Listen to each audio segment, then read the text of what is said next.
G'day and welcome to the Inforunners. I'm Execute. Today I'm joined by Mr. Osiris Frost. How you doing, buddy? Good. How are you doing? Good, man. Been a bit tired, but been working out with my... I got a brand new resin printer. I've been printing lots of little miniatures and stuff. Been quite fun. Oh, nice.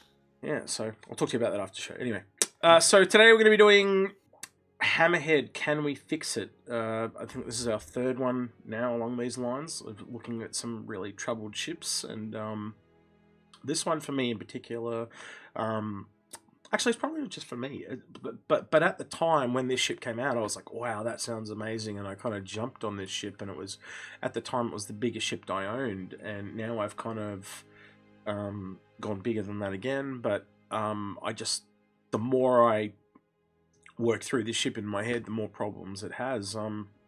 Is that a similar case for you, Osiris, or was it a slower burn, or...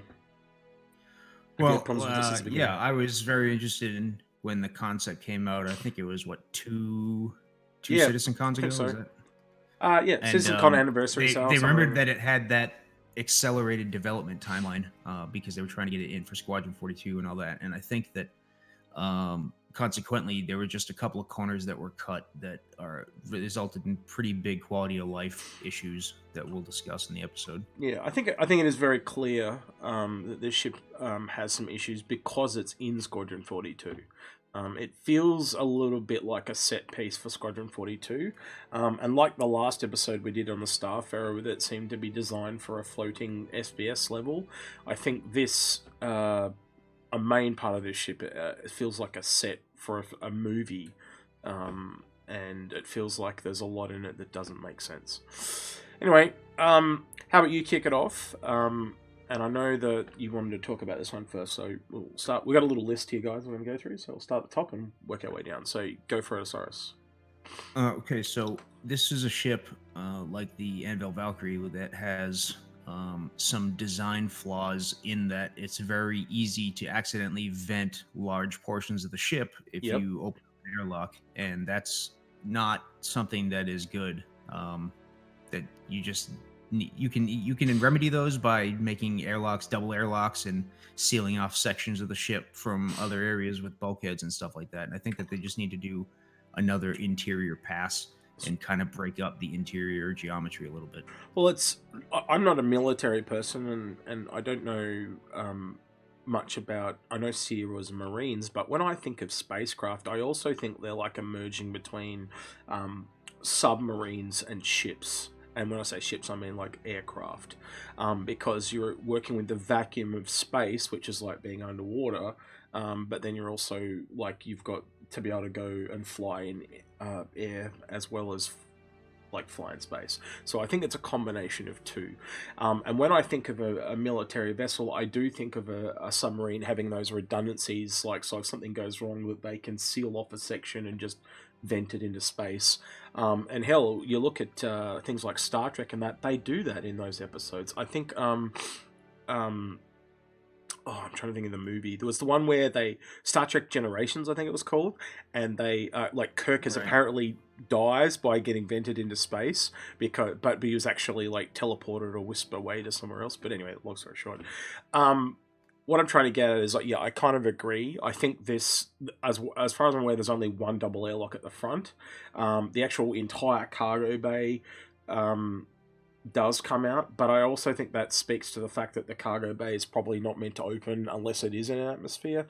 I can't see any real need to why you'd want to open the cargo bay in space. Well, there's the thing. That's what people are going to say as a defense, that it shouldn't happen. But remember that these ships are going to be fully destructible eventually when they get Item System 2.0 in, and it's going to be very regular occurrence that combat ships experience hull breaches. And if you get one bullet penetrates your hull basically anywhere in that ship, the whole thing is vented. I totally agree. Feature. It's a security feature. It's not even about that you accidentally opened an airlock.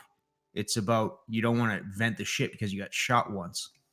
Well, we even saw back on around the Versus back in the day where they were showing off the room system venting off into space and then like emergency shutting doors and stuff. So it is something they've worked on, and maybe this does have emergency shutting doors that we just don't know about, but from what we can see, there doesn't seem to be a lot of things that are like bulkheads in this ship. I could be completely wrong, but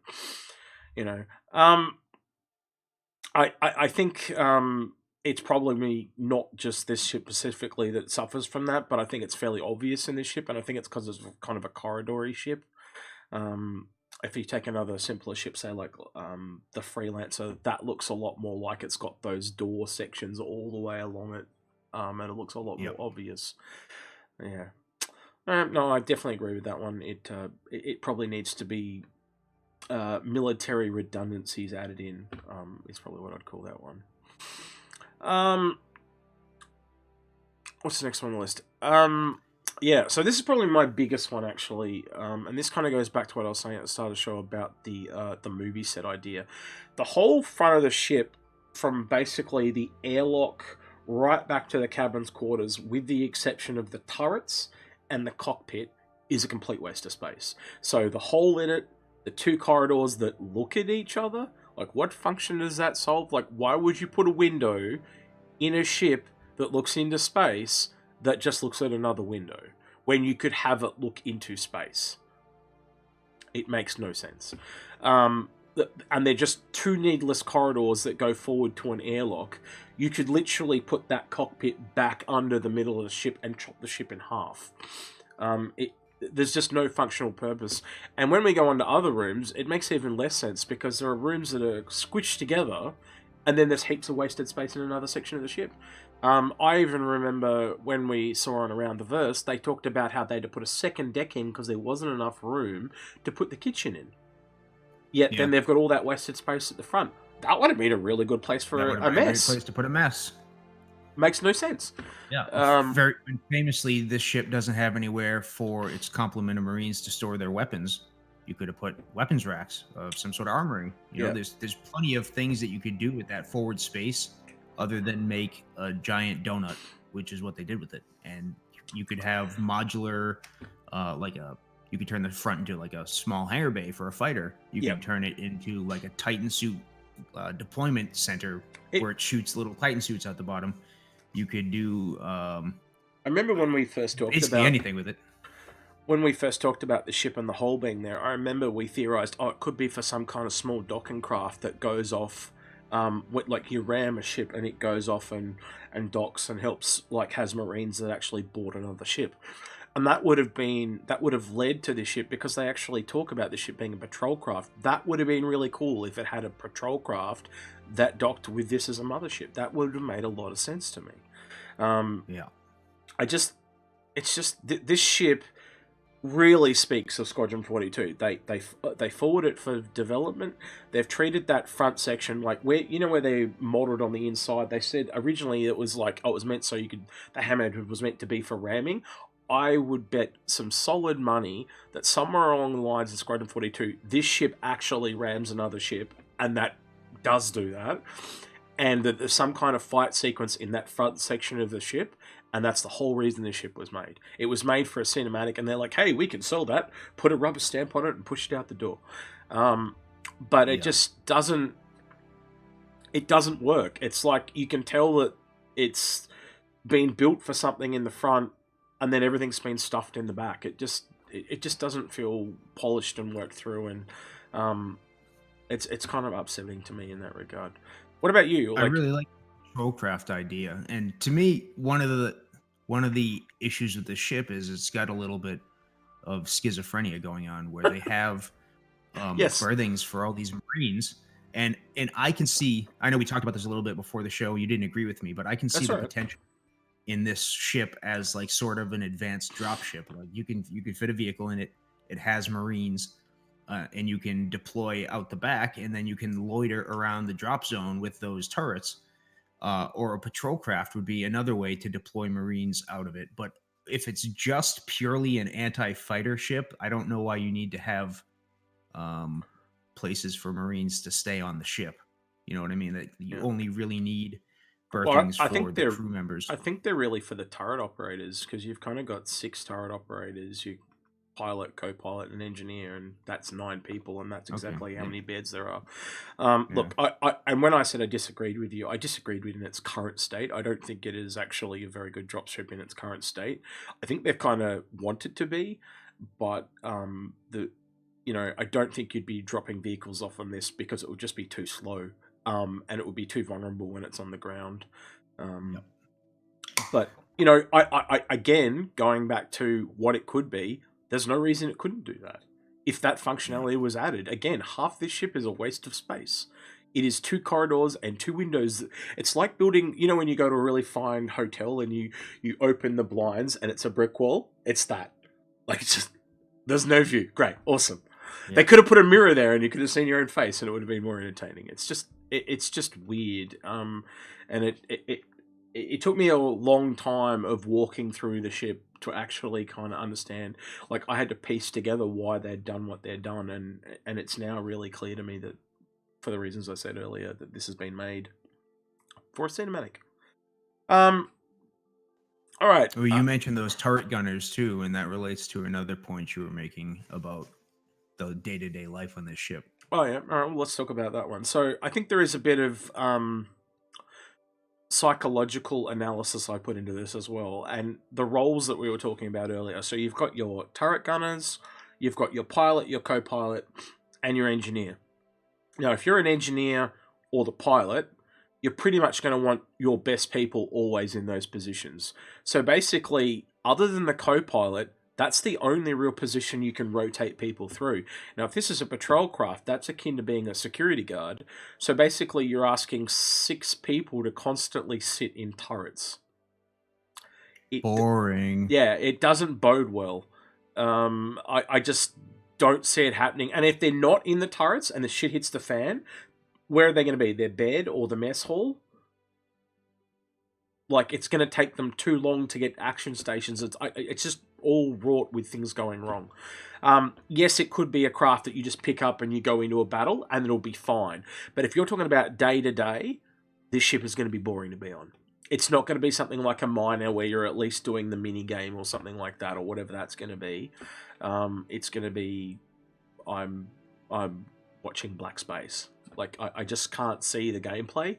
And that's fundamentally where this ship lost me. I could kind of overlook some of the little flaws up until I got to there. And then I went, no, this ship is not for me. I can, like, you look at another ship like let's just take somewhere similar like the Nautilus or the Polaris. And when I say similar, I'm talking about in its size class. You can see them doing other things. You can see the laying of mines. You can see the collection of the mines and that gameplay and how that works. And it's the same thing with the Polaris. Like, that'll work as an attack craft. It'll also work as a patrol craft, and also having ships land in it to refuel. Even just that is way more gameplay than this will offer, because there's nothing, like you said, if it had the ability to drop vehicles off like a Valkyrie, even that would add to this ship. The patrol part, anything. Yeah, anything little people on extra. the ship need anything to keep them mentally engaged. Yeah, and it's different when you're on your own and you're in a fighter or in a squadron of fighters, because you are doing things. You are actively flying. But if you're actively just sitting there with your fingers on the joysticks ready to shoot, that's going to get old so quickly. And I just can't see it. But what's your opinion on that, Osiris? Well, I remember that we did during not this past anniversary sale, but the year previous, we did a live stream episode, and we were all in Aegis Hammerhead, and I got bored just that one time. It was, less than an hour, and it was just nothing to do.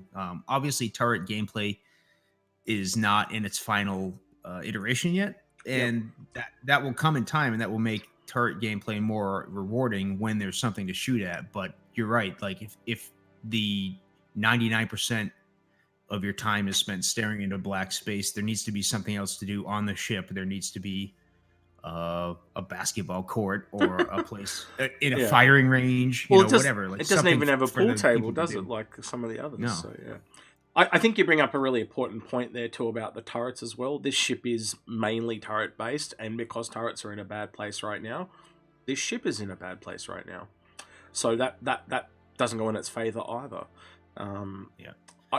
This has, I think, 2 medium computers on it, and we don't know anything about what blades are going to do yet, but I think that you could do another thing with that donut space in the middle is you could put a computer rack in there, and then you could have AI blades control all of the turrets in the ship, and you can make this into a 3-man maximum crew requirement, and it would be, I think, a lot more comfortable with that rather than having all these people in there with nothing to do, tripping over each other. I think that's a really interesting thing. Let's ask that in the comments. Like, what would you guys do with all the empty space in this Hammerhead? What would you put in that area that is wasted? And on that note, we were talking earlier about the like how things are squished and stuff. The engineering bay and the cargo bay are shared, and it is one of the weirdest combos because you've kind of got these railings though that separate them even in the same space, so it's not like just this flat forward 2 engines. It's got these railings and stuff, so it's not like you can move the cargo over into the engineering area and share it a little bit and jostle it around. It's very fenced off, and you've got these 2 giant engines, and it doesn't really feel like an engine room. It just feels like engines. It feels very like it's the opposite of the front. They put too much stuff in the back. It's cramped and crowded, and they just reworked the interior floor plan of the ship to have a little bit of coherence. Things wouldn't be in each other's way. Well, we heard of them putting the second deck in of the mess hall again. That's another one where it's squished in. But I was going to say, like, if you look at another engine room, and I'm just thinking of one off the top of my head, like the Caterpillar, that feels like an engine room. This does not feel like an engine room. It feels like a cargo bay that just has 2 engines down the other side, down either side of it. There's just no panaz or something exciting. I don't know what the word is. You can make it up as you go along, but it just doesn't have a spark for me, this ship. And the more I think about playing with it, the more I think it is an attack craft. And I think I don't know. It's like a flight ready ship that's still in gray box in some ways, you know. Yeah, I mean? it hasn't finished its interior design pass. That accelerated getting it ready for Squadron 42. I think hindered it, not helped it. I agree completely. At the end of the day, and I think my probably biggest issue with this ship is something I've talked about many times before, and that's where I compare it with the Reclaimer, and that's that the Reclaimer in game is more valuable than it is. And it's $400 US. This is $650 US at the cheapest. If you go out and buy it today, it'll be $750. That's almost half the price, and it costs more than it in game. That's crazy. And I think you'll get a hell of a lot more gameplay out of a Reclaimer than you will out of this. Absolutely. And I think if you also add to the fact that you can get a $25 upgrade from this to a Polaris, you would be crazy to keep this ship. And I'm not the biggest fan of the Nautilus either, and I'd still take the Nautilus over this, hands down. I just don't see the fun in this ship, and I think for the money that you're asking, at best, that this is a $350 to $400 ship. I don't think it is. Like, when you see the Reclaimer and you see the size of it and the fact that in game, so the designers, the people that designed this ship, are saying it's as valuable, not as valuable as a Reclaimer, yet the marketing people are going, oh yeah, it is. It's double the value. Who would you believe? Marketing people or a designer? Right. And this is a constant back and forth on our Discord. Is marketing people have invited us to use the term Corvette to describe this ship, even though it's a large gunship technically, and people will go back and forth and say, well, once upon a time CIG described it as a Corvette, so it's a Corvette, it should be Corvette price. It's not really Corvette. You know what I mean? It's a heavy gunship, and it doesn't need to be $700+. Yeah, and there's some people that will fight. Like, I'll say, look, I'm just calling it a Corvette because they said it was a Corvette. Don't attack me. But no, I totally agree. I don't think this ship is gonna stand toe to toe with the true Corvettes, I guess, as we're gonna call it. But no, you're right. A Nautilus would take this in a fight 1-on-1. A Polaris would absolutely annihilate the ship 1-on-1.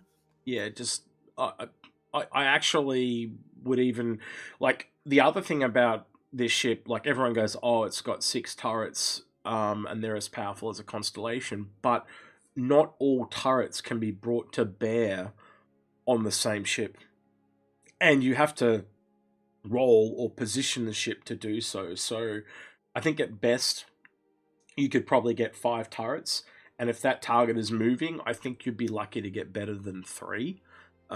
Especially that raises another interesting point that they could have done that we didn't discuss. I think we did discuss it during the concept video we made on this, but those side turrets, there's like 2 in the front that stick out to the sides, and then 2 midship that stick out to the sides. Yep.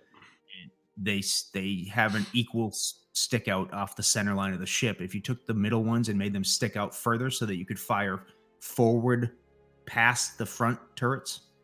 Yeah, you know, am I making sense? Instead of shooting, I think they instead do, of shooting actually. the back of the front turrets. I think they do actually. I'd have to. It's been a while since I've gone and looked at it, but I probably.